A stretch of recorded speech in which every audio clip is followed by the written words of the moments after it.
All right, here we go. Say, what time is it? What time Buff is it? time. It's buff time now, baby. It's buff time. We're back in effect. This is Brian and Chico on Buff Time Podcast. We got some news to break to you, of course, with some new signees, and also we're talking about the weather going down for the spring game, which is hit or miss right now. We don't know how it's going to end up, but let's talk about it. Y'all get in the chat. Let us know where y'all checking in from and how you checking in. And if you're going to the spring game, if you're already in Boulder, let us know right now. Brian, how's it going and what does it look like right now?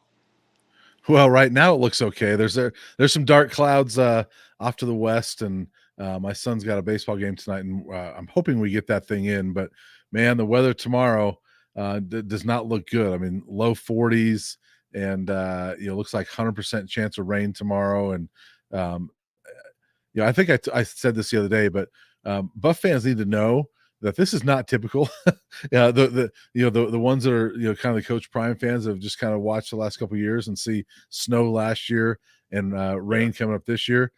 This is not normal. I mean, the last time they had any precipitation at a spring game was 2012, and it was just kind of a light rain. And I wasn't even covering them yet. So it's not very often that we get precipitation. Now it's gonna be 2 years in a row. So welcome Coach Prime to Boulder, but that's just kind of how funny the weather can be here in Colorado. definitely, man. Welcome, Coach Prime to Boulder. And Coach Prime is going to be welcoming two more guys to the fold now in Boulder, Colorado. You wrote about it on buffzone.com. Everybody, y'all can check that out whenever you get a chance. But got a big running back coming in and a big offensive lineman. I'm excited about Amos, definitely. I'm excited about the addition of another offensive lineman. What can you tell us about it in detail? Yeah, Rashad Amos. I mean, 6'2", 234-pound running back, and we know Coach Prime likes those smaller bowling ball type running backs, but Amos is not that. I mean, he's this big guy that rushed for over 1,000 yards at Miami of Ohio last year. And looking at his history, looks like he and Shiloh were teammates at South Carolina back in 2020 because they overlapped a little bit there. He played 3 years at South Carolina and didn't do a whole lot there, but then went to Miami of Ohio and was third team All MAC last year, rushing for 1,000 yards. And so you lose Alton McCaskill, you lose Dylan Edwards, and then you add in Dallin Hayden and this kid, and it's like, okay, running back looks okay right now. So you got to feel pretty good about a guy that's proven it at the FBS level. Most definitely, Rashad Amos is his name. 6'2", 234, like you said. Rushed for 1,075 yards, 5-yard average, 13 touchdowns, 210 carries for Miami of Ohio last year. Just had a breakout season, like you said, after not really doing much at South Carolina, and now he leaves from the SEC to Miami of Ohio, now to Colorado. Decommitted from Mississippi State. How big is that to steal a guy from an SEC school to come to Colorado now? Man, that's huge. I mean, I think for one, I think it tells the fans there's some legitimacy to a guy you recruit when the SEC wanted him, right? And a good Right. SEC school. This is I don't want to put any school down, but Mississippi State is a very good SEC school that wins most years. And so when they wanted him and they were able to flip, he was able to flip him from Mississippi State. You say, okay, this kid's legit, and I like the fact that too that he doesn't have a lot of wear and tear. He's a fifth-year junior, but only has the one season where he really played a lot. And so I like a guy that comes in here as a running back that doesn't have like 6, 7, 800 carries in college under his belt. So I think you get sort of a guy he had 200 carries last year. So, but you get a guy that's sort of got some fresh legs, and obviously is a guy that the SEC wanted. So I think that's a great thing. Me too, man. So another guy in the backfield to mix it up with who we have now, Hayden, and like you said, Michael Welch back there, Charlie. Um, who do you see coming? Maybe it's a little bit too early to talk about starters, but how do you see maybe it shaping up in the backfield with the guys that we brought in now? Yeah, and we've talked about it before, Chico. Like I still think they're going to add more. I mean, this is still only 3 scholarship backs at this point, even with him. So you're probably looking at adding one or two more, and so we'll see the caliber of running back. But based on what we see now, I would think it's probably Dallin Hayden and Rashad Amos are kind of your workhorse type backs. Both are guys that have carried 19, 20 carries in a game at the FBS level. And so these are guys you look at and say, they can be workhorse type of backs. Michael Welch, obviously, we've seen good things out of spring ball, but he hasn't done it yet at the college level. I love his potential, but bringing in these guys might be a good thing for Michael Welch, to where he can maybe be that change of pace type of guy this year, and then get a bigger opportunity down the road. And again, not have all that wear and tear for 3-4 years as a running back. And so that's where I see the pecking order, is maybe 1, 2, 3 like that. Is I don't know who one is, but I see Hayden and Amos as kind of 1, 2, and then Michael Welch as a 3. But I think all three of them are going to get a lot of carries. Yeah, me too. And so with them getting a lot of carries, that means we could be running the ball a lot behind a big offensive line. Mm-hmm. Of course, we're going to pass it, but you got to have somebody to protect Shador Sanders and also open up those holes for the running back. So we have tried to improve on that once again by bringing in another big guy, Big Wyatt Hummel from Villanova. Big guy. Tell us about him. You wrote about him in the Buff Zone. Another addition to the offensive line, offensive tackle. What can you tell us, and what can he bring to the Buffs? Yeah, 6'6", 315, and tackle, but he also, he was really more of a guard last year at Villanova. He started only 4 games, but it was all at left guard. He also played some right guard and right tackle last year. So, and his bio at Villanova says he can also play center. So he's a guy that I think is maybe that Swiss Army knife type of offensive lineman that you can play anywhere and plug in. I don't necessarily see him as a starter. I think that they're pretty set with that group, but as we mentioned before, you only had 10, 11 guys. You probably like to have close to 15. So I do not expect him to be the last one. I think they're going to go try to add 2 or 3 more, but that's a great depth piece. And he's a 6-year senior, a guy that was at Villanova for 5 years. And so, that's a great piece of depth right there. 6'6", 315 with starting experience. You'll take that anytime. Yeah, definitely. I think we're bringing over, like we said, we're upping that the talent on the floor of the team, so to speak. And if a guy goes out, we're looking to bring in a guy that's going to kind of fit our mold and Mm-hmm. size wise, and have some experience. And this guy fits all of those, checks all of those marks. Having experience, having the size, coming from a nice school like Villanova. Um, uh, Smart enough to graduate, of course. And so Yeah. we saw Coach Pat Shermer talk about some of the things as Coach Prime put him and the other coaches who have NFL experience in front of the team to talk about the things that are needed to go to the next level in the NFL. And one of those things he pointed out for the offensive line definitely was being smart to understand and process information very quickly. So they're sticking to that standard and bringing in guys like that. So those are the 2 signees for today. As we, of course, we're looking to add more. Spring game coming up. A lot of events went on last night.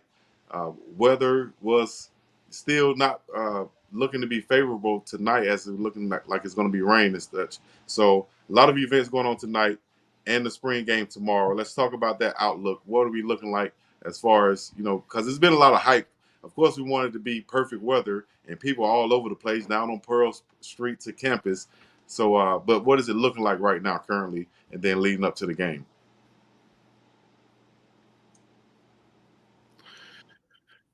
Yeah, currently, again, looks like it is going to be, some weather coming in here and a soggy spring game. I'm curious if that's going to impact the length of how long they're out there for those who are actually Mm. attending. Now, it's so different from last year. As we know, it was sold out.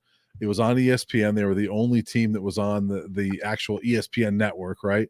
Now, this year, they're on the Pac-12 network, and Pac-12 network is actually always showing the first hour. So they're cutting away an hour in and going to Oregon spring What? game. Yeah. So so What's wrong with the these second people, part man? is actually supposed to be I know. Well, I don't know if a lot of people know that, but only the first hour is slated for Pac-12 Network, and then after that, they're looking to go to Pac-12 Mountain. But I would not be surprised if after about an hour or so, Coach Prime, if it's really raining like it's supposed to, I wouldn't be surprised if Coach Prime says, "We're good." You know, or Pac-12 Network's cut away. We are good. So don't be surprised if those that are out there, if about an hour in, it starts at 1, if 2:15, they just kind of call it quits and say, "Yeah, we're good." So I could Yeah, see that because we know Coach Prime is not a weather fan, right? Um, right. and and frankly, whether he is or not, it's not a ton of fun probably to play in rain. Snow is a little bit different, but rain is kind of miserable. And if it's that soggy, and frankly, rain I think can sometimes be more dangerous than snow because if the footing is really bad and things like that. So I'll be curious to see how that actually plays out. But I would not be surprised if it's a little bit of a shorter spring game than we're used to seeing. A lot of activities around the game. I've even heard there's supposed to be like a relay race or something at the end of practice, practice simulation to show the fans how Colorado practices, and then you have the scrimmage in there. And like you said, I'm sure Coach Prime is not missing the fact that the Pac-12 is only going to be on for that first hour, so he's going to want to put on the Yeah, show and everything within that hour, and then after that, with everything around it, we could do whatever the weather will, allow us. But then let's go ahead and get everybody out to the facility, though, to the festivities and stuff. Though they want to see Lil right. Wayne, they want to see all this other stuff, especially if the weather is bad. So I'm thinking also if the weather is rainy and it's soggy and it's looking like this right here, do we want do we want Ralphie to run, and will that mess up the Right. field even more? I was thinking about that.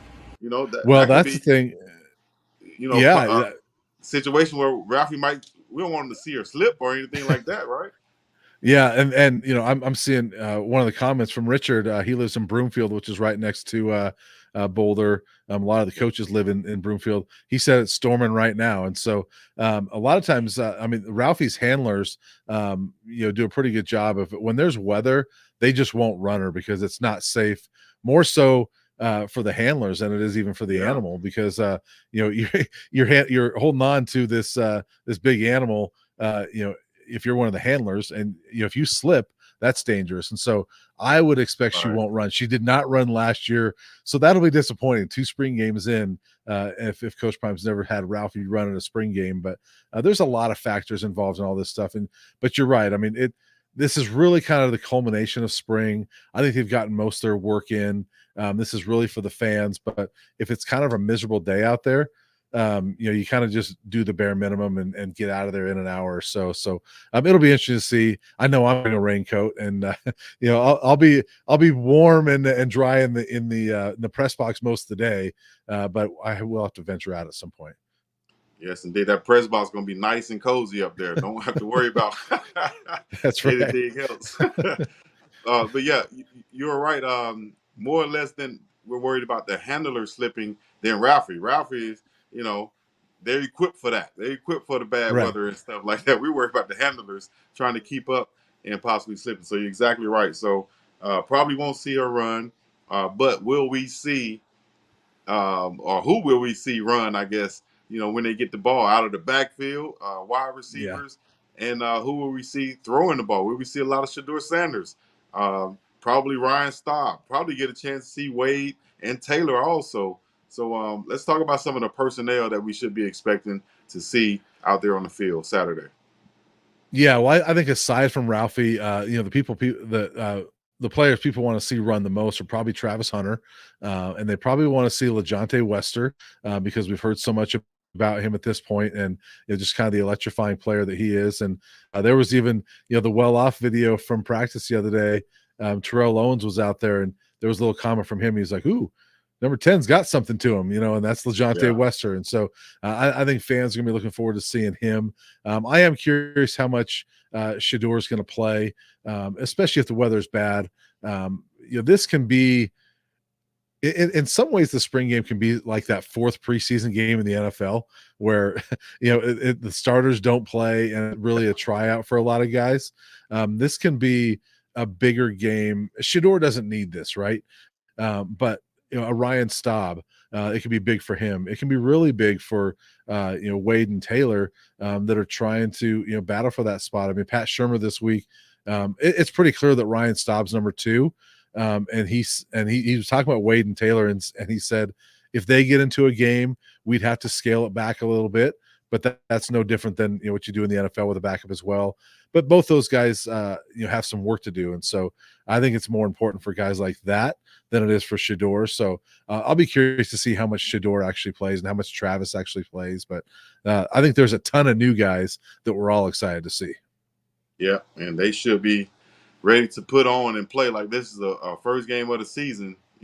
As far as mindset goes for some of these guys out there, some newcomers on the defensive side you'll be looking to see. You want to throw some names out there? Yeah, well, let me get yours first. Who are you looking forward to seeing? I'm curious if it's the same as me. My guys would be, of course, you know what? I like Wester at the linebacker. Mm-hmm. His brother, Wester at the linebacker. Also, I want to see the big fellas. I'm a big fella guy, so I want to see Anquan Barnes. I want to see Amari McNeil make some plays. I want to see Chidozie Nwankwo, TC, Victorian Carter. I want to see some guys hit in the backfield, tackles for loss before they even get to the linebackers. That's what I want to see. That's what I'll be most excited about. Yeah. Seeing the defensive line jumping around with Coach Sapp and Coach Lewis. And that's what I'll be looking for mainly. Those guys up front making plays and jumping around. Wiggins, Okunlola, all of those guys up front. Shout out to my defensive line. Yeah, Torian Carter actually met him, rode in the elevator with him and his dad the other day and met him in person. He's a big dude. I didn't recognize him. I had done an interview with him over the phone, but had not met him in person. But I instantly was like, "You're a player, right?" He goes, "Yeah, Torian Carter." And I was like, "Yeah, you're a big dude," and he and his dad, super nice guys. So shout out to both of them. But it sounds like he's been having a good spring. And Anquan Barnes is a guy we haven't heard his name a whole lot, but you referenced the other day, everybody was kind of hitting pause at that point where Coach Prime's presser, where he's got the Coach Prime cam and you can see the depth chart. Yeah. Well, Anquan Barnes was at the top of that depth chart, but we haven't heard a lot about his name, so I am excited to see him as well. But I'm gonna go different from you. I'm looking forward to seeing those 2 new corners, Preston Hodge and DJ McKinney, who we've heard a lot about.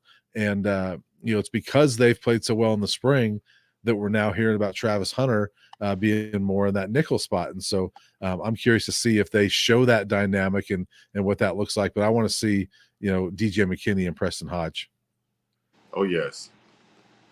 Excited to see those cornerbacks and DBs also out there. Let me see here.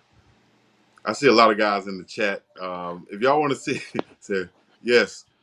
Where are the Samoan players?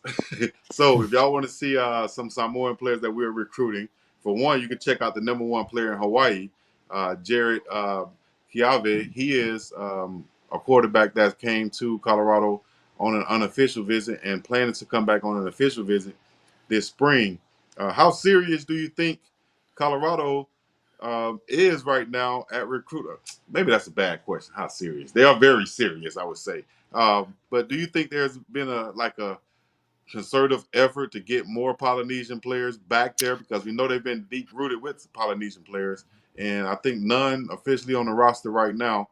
Do you think that would be something, or do you think that Coach Prime even might be looking towards that? But he said to me personally that, no, I don't care what color they are or where they come from. We're looking for players, But at the same time, I said, hey, Coach Prime, you got to look over here then, dog. Look out here in the ocean, in the mountains, and everything, in the islands, and see where they come from. So we definitely played against a lot this past year in the Pac-12. Washington, Arizona State, and such, Oregon, all of them schools.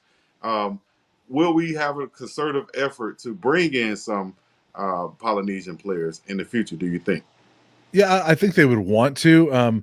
Colorado used to have a lot of them, because they had some coaches on staff. Brian Cabral was a big one that Polynesian guy that had that pipeline here. And the schools that have the Polynesian players, are generally, you get like Utah, BYU, Washington, and one thing you notice on their staffs is they've got Polynesian coaches on staff. And Yep. the one thing about the Polynesian culture, they're very family oriented and very connected with their people, right? And so I think if you don't have Polynesians on the staff, I think it's hard to get the Polynesian players because they like to connect. And that's maybe a generalization, but that's what we've seen, right? Is that they connect with each other because it's so family oriented. I love it about that culture.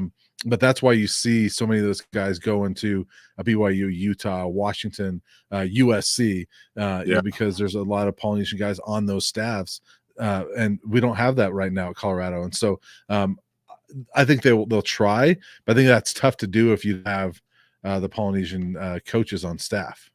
Yeah, 100% correct. I agree with that. Got friends out here that went to school, and I asked them why they go to the school. Even the ones that went to Colorado, they say because there's a coach on the staff from out here. We knew Yep. coach from here, and I understand. Like I told you before, I went to UAB because I knew the coach who was recruiting me there previously. Mm-hmm. So, it's all about those relationships and connections. Hopefully, we will see, some more Usos come and play in Colorado because you know, we need that. If we're going to be competing with, I think we need some of the big guys. We saw 6 of them get drafted in the first round, if I'm not mistaken. 4 to 6 get drafted in the first round. First Yeah. 15 of the NFL draft last night. So, the proof is in the pudding.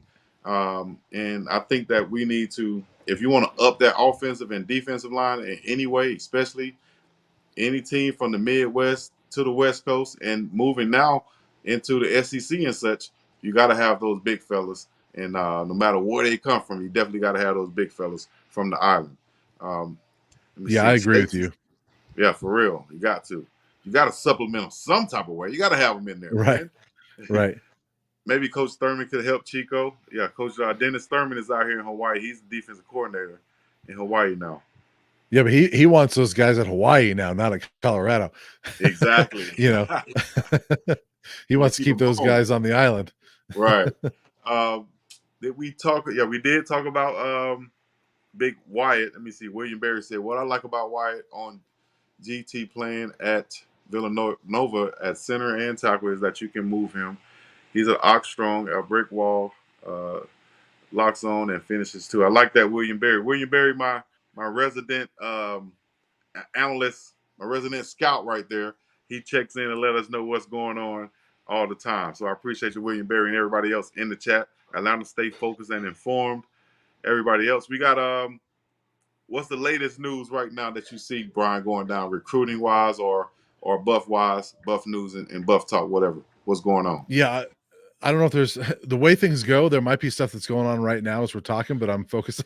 I haven't looked at my phone in the 20 some minutes we're doing this, but Let's see. I do think they're close to landing a couple of I usually have I get alerts from Adam if he's going to text me, tweet out anything. But I know they're close to some guys, high school ranks, and it's a big recruiting weekend as far as some transfers coming in. So this is not it. I mean they've still got, by my count, 14 spots to fill. We don't know if Coach Prime is going to fill them all, but there's a lot of room to fill. He's going to get at least up to 80, I think. They can have 85.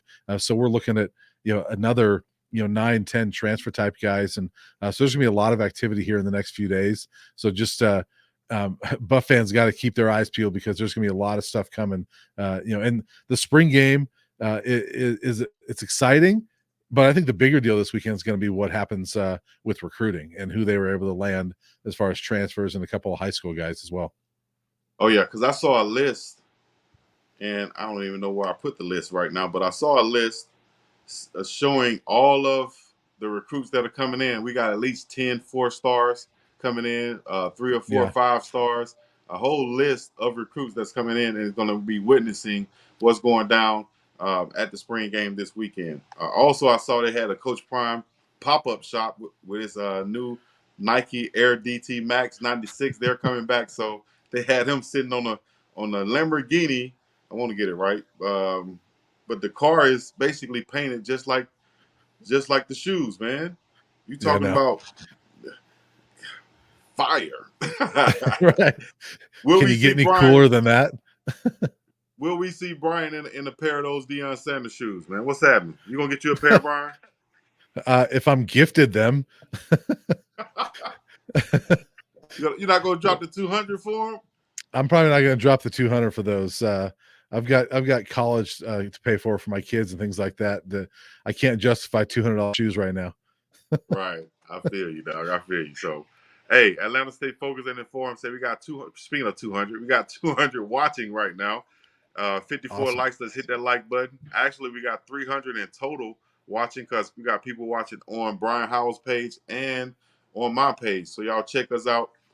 Any chance you get, we got the new Buff Time podcast going on. Myself and Brian, Premium Primetime Buff Talk.